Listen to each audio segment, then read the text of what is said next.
Hello everyone, welcome to my other mini blog. কেমন আছো তোমরা সবাই? আই হোপ ভালো আছে। আমার এটা হচ্ছে পুচকি ননদ, মানে আমার কাকা শ্বশুরের মেয়ে। তো ওর হচ্ছে ডান্স প্রোগ্রাম ছিল একটা স্কুলে, এর জন্য ওকে আমি রেডি করে দিচ্ছিলাম, একটু হালকা মেকআপ করে দিচ্ছিলাম, কারণ ডান্স করলে হালকা একটু মেকআপ না করলে ভালো লাগে না। তো একটুখানি মেকআপ করে দিচ্ছিলাম ওকে। তো সিম্পল মেকআপই করেছিলাম, সেটারই একটুখানি ভিডিও ক্লিপস নিয়েছিলাম, ওটাই তোমাদের সাথে শেয়ার করলাম। তো ভিডিওটা স্কিপ না করে এন্ড পর্যন্ত দেখো, আই হোপ তোমাদের ভালো লাগবে।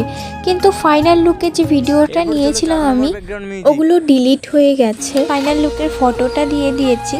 ভালো লাগলে একটা কমেন্ট করে জানিও কেমন হয়েছে। আর যদি তোমরা কেউ আমার কাছে সাজতে চাও তাহলে ইনবক্স করতে পারো। হা হা হা। 5 নম্বর ব্যাকগ্রাউন্ড মিউজিক।